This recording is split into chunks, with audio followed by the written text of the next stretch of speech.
اور ان کی منمانی چل رہی ہے اور پی ٹی آئی کو کرش کیا جا رہا ہے۔ اسٹیبلشمنٹ اگر غلط کام کرے، فریڈم آف ایکسپریشن کا گلا گھونٹ رہے ہیں، کسی نے فوج کے خلاف بات کی تو اس میں ملزم اور مجرم ہو جائے گا، انتہائی گھٹیا حرکت کی ہے۔ سر، یہ آج کی کارروائی پہ کچھ بتا رہے ہیں؟ دیکھیں، سپریم کورٹ کا فیصلہ آج مل گیا ہے، وہ وصول ہونے کے بعد آج کیس فکس ہو گیا۔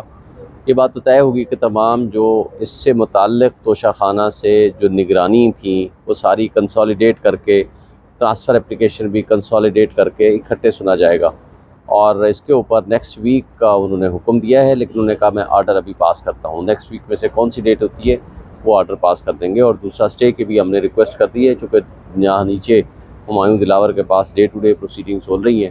انصاف کا تقاضا یہ ہے کہ جب جورسڈکشن کا کویسچن ریز ہو جائے، یعنی کیا نیچے والی عدالت کو اختیار سماعت ہے اس کیس کو سننے کا، کیا یہ ودن ٹائم ہے یا ٹائم بارڈ ہے، کیا الیکشن کمیشن کو یہ اختیار ہے کہ وہ اس طرح کی کمپلینٹ فائل کر سکے، تو یہ سارے کویسچنز یہ ڈیسائیڈ کرنے ہیں۔ چونکہ اب سپریم کورٹ نے بھی حکم دے دیا ہے، تو میرا خیال ہے کہ یہ اب زیادہ امکان ہے کہ اس میں اسٹے بھی ہو جائے گا، اور پھر نیکسٹ ڈیٹ سے جو آرگومنٹ شروع ہوں گے پھر فائنل آرگومنٹس اس کے مطابق۔ اتنی جلدی کیا ہے سر توشہ خانہ کیس کو چلانے کا کیا مقصد ہے؟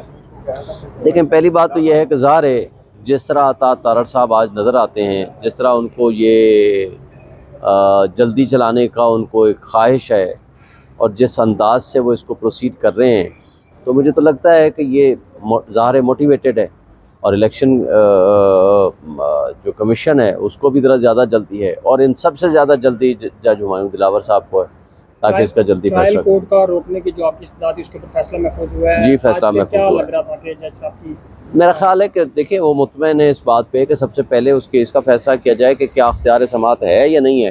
پچھلی دفعہ بھی انہوں نے یہ فیصلہ ریمانڈ کر دیا تھا، اور انہوں نے وہی فیصلہ 3 دن کے اندر 4 دن کے اندر وہی فیصلہ کر دیا نیچرلی، اور ہمیں بھی سنے بغیر۔ تو جب تک اختیار سماعت کا فیصلہ نہ ہو جائے، اور جو ان کے پاس پروسیڈنگز ہے، اگر ٹرائل نہیں رکتا تو یہاں جو کیے جانے والے سارے اقدامات ہیں وہ تو انفرکٹس ہو جائیں گے۔ اس کیس اس سے کا سر یہ بھی بتائیے گا کہ آرمی ایکٹ میں ایک ترمیمی بل پاس کیا گیا ہے جس میں 2 سال قید ہوگی اور سزا بھی ہوگی، کیسے دیکھ رہے ہیں اس کو؟ اس قانون کو آپ کیسے سمجھتے ہیں؟ دیکھیں، پہلی بات تو یہ ہے کہ اس قانون کی ایز سچ اس وقت ان کو کیا ضرورت پڑی ہے۔ بات یہ ہے کہ کوئی بھی ایگزیکٹو ادارہ کسی تنقید سے مبرہ نہیں ہوتا، پازیٹیو تنقید ہونی چاہیے۔ آپ سپریم کورٹ میں بھی تنقید کر سکتے ہیں اس کی ججمنٹ کے اوپر۔ تو اگر دیکھیں، اسٹیبلشمنٹ اگر غلط کام کرے تو آپ کسی بھی ایگزیکٹو ادارے کو اگر آپ پازیٹیو تنقید کرتے ہیں تو وہ سزا اور جزا کا وہ سبب نہیں ہوتا۔ تو یہ تو پھر آپ دیکھیں نا، فریڈم آف ایکسپریشن کا گلا گھونٹ رہے ہیں، بنیادی انسانی حقوق کے خلاف ہے۔ تو میرا خیال ہے کہ اس کے اوپر بہرحال ابھی تو نیشنل اسمبلی میں جانا ہے، تو ماضی میں یہی لوگ تنقید کرتے رہے ہیں تمام لوگ، کیا یہی بل کل کو ان کے گلے پڑ سکتا ہے؟ دیکھیں، میرا خیال ہے کہ ہمیں ان چیزوں سے بالا تر ہو کے سوچنا چاہیے، پورے پاکستان کی لوگوں کے بنیادی حقوق کے حوالے سے سوچنا چاہیے۔ ہم سب کو یہ سوچنا چاہیے کہ اگر اس ملک میں بنیادی حقوق آئین ہے اور لوگوں کے بنیادی حقوق ہیں، تو کوئی بھی قانون بنیادی حقوق سے متصادم نہیں بن سکتا۔ تو اس طرح کا کوئی قانون بنا دیں کہ جی کسی نے فوج کے خلاف بات کی تو اس میں ملزم اور مجرم ہو جائے گا۔ دیکھیں، فوج کے خلاف بات کرنا اور فوج کے کسی غلط اقدام کو تنقید کرنا، یہ دو الگ الگ معلوم ہیں، ان دونوں کو مکس اپ نہ کیا جائے تو زیادہ بہتر ہوگا۔ یہ فوج کے لیے بھی بہتر ہے، ہمارے ملک کے لیے بھی بہتر ہے۔ یہ بل سینیٹرز کے سامنے پیش بھی نہیں کیا گیا تھا، رضا ربانی صاحب نے اس پہ واک آؤٹ بھی کیا ہے، تو آپ کیا سمجھتے ہیں کہ یہ کوئی ایک پلاننگ کے تحت کیا گیا ہے کہ بالکل سامنے رکھا دیکھیں، ہی نہیں گیا؟ جس اسمبلی کی اپنی مدت 2 ہفتے بھی نہیں رہے گی، 10 دن رہے گی، 12 دن رہے گی، وہ اس وقت جاتے جاتے ایسے قوانین پاس کر رہی ہے جو کہ ہمارے ملک کے آئین کے بنیادی انسانی حقوق کے خلاف ورزی ہے۔ تو میرا خیال ہے کہ یہ غلط ہے، ان کانسٹیٹیوشنل ہے، اور اس پہ ان کو واپس لینا چاہیے۔ نگران وزیر اعظم کو اختیارات دینے کی بات ہو رہی ہے، تو آپ کیا سمجھتے ہیں کہ اگر یہ بل پاس ہو جاتا ہے تو آپ اس کو چیلنج کریں گے یا پھر نہیں؟ جب بل پاس ہو جائے گا اس کے مطابق ہم فیصلہ کریں گے کہ اس کو کیا کرنا چاہیے، لیکن چیلنج ہو سکتا ہے۔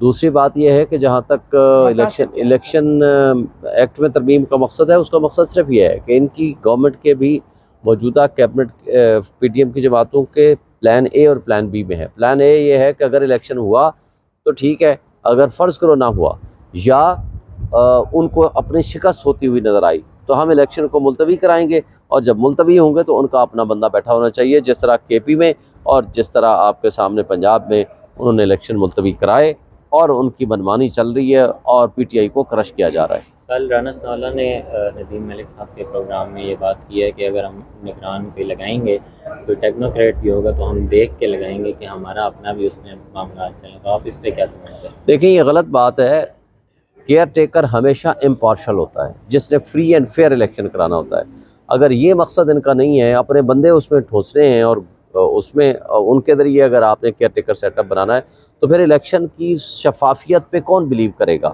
تو پھر الیکشن اگر شفاف نہیں ہوگا، جو کہ اس وقت بھی جبر اور خوف کی فضا ہے، تو مجھے بتائیں کہ پھر اس کے بعد آپ انٹرنیشنل ورلڈ میں دنیا میں کیا منہ دکھائیں گے؟ بے یقینی کی کیفیت کیسے ختم کریں گے؟ معیشت کو کیسے امپروو کریں گے؟ آپ ان ساری چیزوں کے اوپر آپ کو سوچنے کا مقام ہے کہ آپ کیسے آپ ملک کے اچھے چہرے کو آپ کیوں خراب کر رہے ہیں؟ سر آخری سوال یہ ہے کہ یہ سب کچھ جو چیزیں ہو رہی ہیں تو وکلا قوم پوری وکلا کی طرف دیکھ رہی ہے، کالے کوٹ کی طرف دیکھ رہی ہے۔ اعتزاز احسن نے بھی کہا، لطیف کوسہ صاحب آپ نے بھی کہا کہ ہم نکلیں گے سڑکوں پہ، تو وہ کب آئے گا ٹائم؟ ابھی دیکھیں ہم عدالتوں میں ان کیسز کو لڑ رہے ہیں، تمام جو کیسز ہیں ہم سب کو ہم نے عدالتوں میں، ملٹری کورٹس والا کیس ہے وہ بھی عدالتوں میں ہے، یہ والے کیسز بھی ہم نے عدالتوں میں لگائے ہوئے ہیں، جہاں جہاں بنیادی انسانی حقوق کی معطلی ہو رہی ہے وہ بھی ہم عدالتوں میں لے کے جا رہے ہیں۔ ہمیں امید ہے کہ عدالتیں ہمیں انصاف دیں گی، لیکن جب ہم عدالتوں سے امید ہماری ختم ہو جائے گی، ظاہر ہے ہم پھر سڑکوں پہ بھی نکلیں گے، وکیل بھی آئیں گے، قوم بھی آئے گی، سب لوگ آئیں گے۔ چلیں، خواجہ آصف صاحب پہ کیا کمنٹ کریں گے؟ آج انہوں نے معذرت کرنے سے بھی انکار کر دیا ہے۔ دیکھیں خواجہ آصف صاحب نے انتہائی گھٹیا حرکت کی ہے، جو 3 دن پہلے جو بات کی ہے خواتین کے بارے میں۔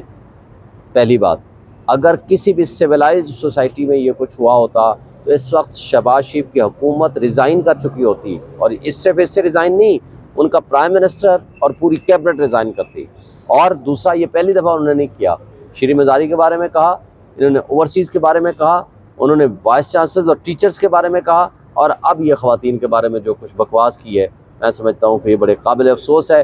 اس پہ سول سوسائٹی کو، ہماری قوم کو، ہمارے میڈیا کو اور تمام لوگوں کو اس کی مذمت کرنی چاہیے، اور اس پارٹی چیف کے خلاف بھی موومنٹ چلانی چاہیے، پرائم منسٹر کے خلاف بھی موومنٹ چلانی چاہیے، جو ابھی تک اس کو وزیر خارجہ، وزیر دفاع کے طور پر رکھا ہوا ہے۔ Thank you.